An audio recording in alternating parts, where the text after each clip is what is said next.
How you doing, guys? This is Eric from rulethewasteland.com and secretoftheinternet.com.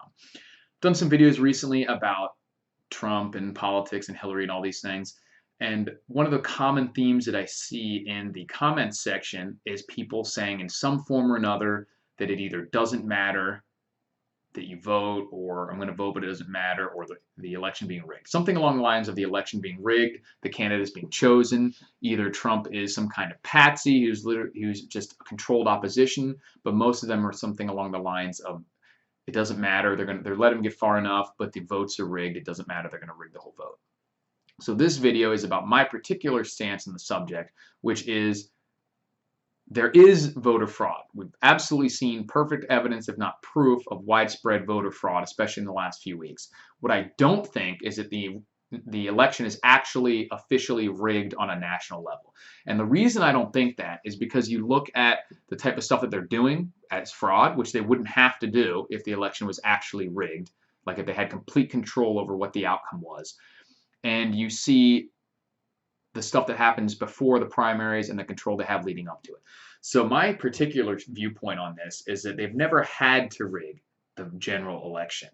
It's very difficult to do that without getting caught, and there's just never been a need for it. You see them do a lot of stuff to control the parties because they can do a lot of weird things without it actually being illegal. They can change their rules, they can do all sorts of things. They actually have say in whatever goes on because it's not an actual government election. This is a party selection. So as long as they get their people through the primaries, they don't care who wins the general election. They don't need to rig it.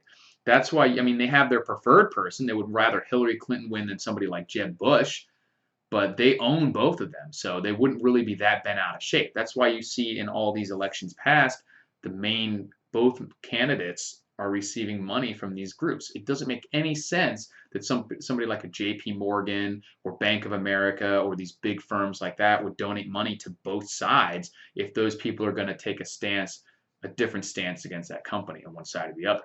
So why do they do that? Why indeed? Because it doesn't matter to them who wins. They just need to make sure one of the actual party candidate on each side wins the election. They can't have a Ron Paul win. They can't have a Donald Trump win, but they don't really care if a Ted Cruz wins or if a Jeb Bush wins. Okay, sorry, my laptop was running out of battery. I had to plug it in. But so my point is that they control other aspects of it. They control who gets in, and then they don't have to worry about rigging the general election. You still see a lot of fraud because they do have a preferred candidate, and you saw it particularly in the run up to the primaries, because that's where the candidates that they don't like and aren't controlling can get in. If they proved that they could control Bernie Sanders if they needed to, but they didn't like him, so they got him out of there. Ted Cruz, they didn't like him, but they still owned him. Same as Bernie Sanders. When it came down to it, they could have controlled Ted Cruz once he got the office. Maybe not to the extent of somebody like a Jeb Bush, whose policy positions aren't even that much different, most likely, than Hillary Clinton. But they could have controlled. The ones they really don't want are the Ron Pauls, maybe even the Rand Pauls, the Gary Johnsons, the Jill Steins, maybe even a Bernie Sanders, certainly not a Donald Trump. Now, the way that they've stopped all these people in the past is what they've done to Bernie Sanders, what they did to Ron Paul, and it's always worked. They controlled the money, they controlled the media, and they controlled the parties. And because of that, no one has been able to gather enough support to actually get out in front of the people for the general election. So they don't care who wins when it comes down to it. So they've never had to build up that infrastructure to fix the general election because it's risky. It's difficult, and it's very high chance of something getting outed when you have to control election to that level. So that's why they're really, really scared of Donald Trump and why he was able to break through that. Bernie Sanders, to some extent, was able to break through because he could get the popular support, but he couldn't break through the primary, and he didn't have the same monetary support that Donald Trump does. He had some of it because he was getting so much donations, but he wasn't as free from the political machine. So when it came down to it, they controlled him somehow. Either they threatened him and it worked, or they paid him off and it worked because he's not a billionaire. He was, basically living paycheck to paycheck and still needed his job. So even though he is a true believer when it comes down to the things that he was saying, he needed his job. He wasn't really willing to put it all on the line. And when it came down to it, he took the payoff and shut the fuck up about being screwed over.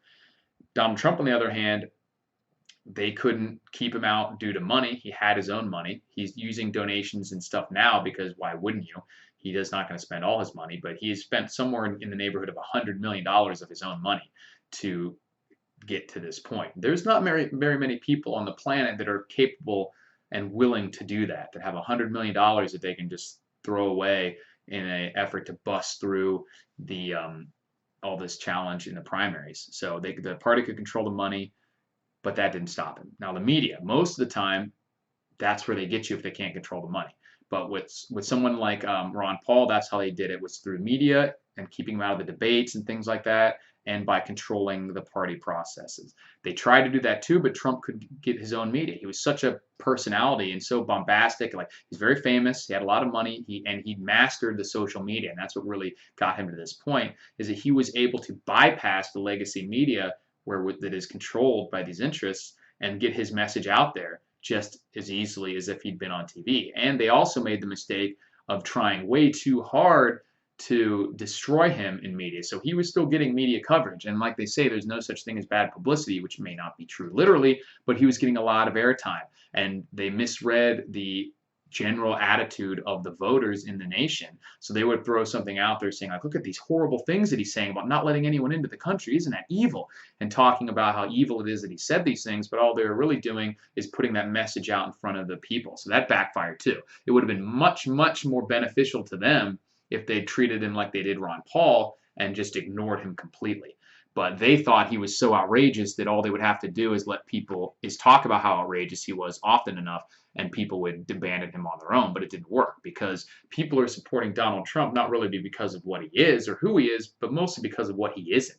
And the fact that all these people hate him, the fact that they're really proving that they really hate him, they're not joking, that actually makes people more likely to support him, because that's why they're supporting him, not because they really have this giant infatuation with Donald Trump, but because it made damn well clear that they do not want him in there. And that sounds pretty good to most people. It's like all these people that we've been hating for years, saying get rid of the whole lot of them, are all banding together. Everyone from Republican Party rhinos to Hillary Clinton and all these liberals are all saying we can't let Trump in here. And people are like, you know what? Let's burn it. If we can't fix everything, let's at least burn it down. So there's some people who are supporting him on those grounds. They don't really think he'll fix it, but they're just saying a big fuck you to all the people who have been in power for so long. And they're willing to burn it down if that's necessary, just to get them out of there and say, you're not controlling us anymore. But back to the point of this video is that that's how they've been able to stop some people so far. And when he got into the primaries, and you saw them really getting frantic when it was getting time for him to get into the actual primary votes. They were planning all sorts of stuff to deny him the delegates, being really shady, and just really, really focusing on that, because they're thinking, oh my God, there's a chance he could win, but hope, or at least get enough, more of these votes, the delegate votes, than somebody like a Ted Cruz or certainly a John Kasich. But then he just kept resoundingly beating on the challengers until there was no choice but for them to give him the Republican nomination, and then they shifted to the general election mode, trying to shame him or slam him down with controversies and things like that. And they still really don't think he can win, because they probably believe the polls to some extent, although there is evidence that internal polling, even with the Hillary Clinton campaign, that they have more real data than they want to let on, and they know they're in trouble, saying that it could be at least close, when in the media they don't want that idea to get out at all, that it's not close, which I think is hurting them again. I think this is an example of them misusing the information, because if all these people, we've already talked about the enthusiasm gap between Trump supporters and Hillary supporters. They don't like Hillary either. There's very few people out there that are very excited about Hillary. They just either want a woman in there, or they just don't want Trump to win, or they just vote Democrat no matter what. But her as an individual, very few people are really, really excited about her. And so if the general mood out there is that Trump's just this lunatic who's going to lose in a landslide, there is no real reason for you to ruin your entire day trying to get out there to vote, or do a whole lot of voter registration drives and all these other things. Even the people who are perpetuating the fraud aren't going to do it with quite the same gusto as if they thought this was a neck-and-neck race. So the idea that they're putting out these fake polls showing her with 10, 11, 12-point leads and things like that, I think is hurting them more than it's helping them, because it's firing up the Trump supporters and it's making the Hillary supporters very complacent. And I think you'll see those polls shift a little bit as we get closer to the election, as these people realize that they can't be embarrassingly off from the final results, or their credibility will be ruined. But again, back to the point of the video, I think we'll see regional fraud, which we've seen proof of, but there is not an actual vote rigging outright. We'll see people registering dead people to vote, which we've already seen. We'll see people bus people to the polls, maybe voting multiple times and things like that, which is dangerous, and it can make a difference because they're going to focus it on the swing states, but it can't overcome a massive advantage, and it's not an outright rigging of the entire election. They know who they want to win, but we're not at a point where it doesn't matter at all what you vote. They're going to do all the shady stuff in certain districts and things like that, and we got to try to find ways to combat that, hopefully just by discussing the fact that they're doing it, showing the proof that they've already done it, keep pressuring for different types of voter ID laws and things like that, but don't be discouraged because you think the vote is meaningless. There is no outright rigging of the vote overall for the entire country. There's definite shenanigans. There absolutely is fraud, and we're going to have to overcome that. So, you know, they could swing the fraud could swing a 1 or 2 point race here. But what we have to make sure is I don't think the fraud is at a level where they can, without being noticed or without being uncovered, that they could change a 5, a 6, a 10 point swing in the polls or something like that. So don't get discouraged. Make sure you vote. Make sure everyone who's a Trump supporter votes. Watch out for the fraud because it is unquestionably out there. We've seen the release from people like with this James O'Keefe email. We've seen an instance where someone was signing up dead people to vote, and the only reason it was uncovered was because the person literally recognized, it was in a small town, and the person literally recognized the name of the person who was deceased and was supposedly registering for votes. So the idea that this isn't happening in other places is ludicrous. There's no way to check for it. When you don't have the voter IDs, there's no way to know that the person who's walking up there is actually the one who's on the list.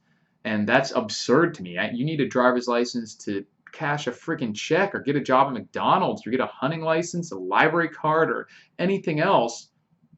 And you don't need one to vote. And then the people are going to claim that there's no fraud there. Absolutely insane. Absolutely insane. But I don't think the votes are outright rigged. So that was the point of this video. Thanks for watching, guys, and I will talk to you later.